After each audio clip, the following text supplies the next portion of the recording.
মার্কিন প্রেসিডেন্ট হিসেবে জয় লাভের আগেই যুক্তরাষ্ট্র নিয়ে নিজের পরিকল্পনা বেশ কয়েকবারই তুলে ধরেন ডোনাল্ড ট্রাম্প। এর মধ্যে ২০ জানুয়ারি শপথ গ্রহণের পর তিনি কি করবেন তা নিয়ে এরই মধ্যে আন্তর্জাতিক মহলে চলছে আলোচনা। গণমাধ্যমের প্রতিবেদনের তথ্য বলছে, হোয়াইট হাউসে দায়িত্ব নেয়ার প্রথম দিন থেকে একের পর এক নির্বাহী আদেশ জারির পরিকল্পনা রয়েছে যুক্তরাষ্ট্রের ৪৭তম প্রেসিডেন্টের।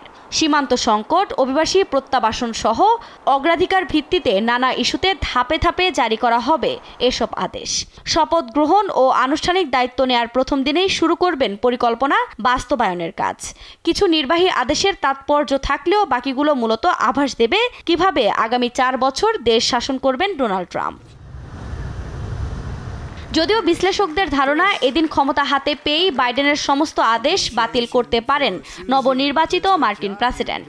একই কাজ করেছিলেন বাইডেনও। ৪৬তম প্রেসিডেন্ট হিসেবে শপথ নেওয়ার পর প্রথম দিনেই ট্রাম্পের বিতর্কিত ১৫ পদক্ষেপ ও আদেশ বাতিল করেছিলেন তিনি। তবে ১৯৩৭ সাল থেকে মাত্র ৩ জন মার্কিন প্রেসিডেন্ট তাদের অফিসের প্রথম দিনেই নির্বাহী আদেশ জারি করেছেন। এই একচেটিয়া গ্রুপের মধ্যে রয়েছে জো বাইডেন, ডোনাল্ড ট্রাম্প এবং বিল ক্লিন্টন।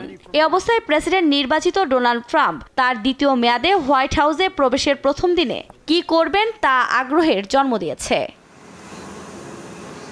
এরই মধ্যে ওয়াশিংটন ডিসিতে প্রচণ্ড ঠান্ডার কারণে নবনির্বাচিত মার্কিন প্রেসিডেন্ট ডোনাল্ড ট্রাম্পের শপথ গ্রহণ অনুষ্ঠান হবে ক্যাপিটল হিলের ভেতরে।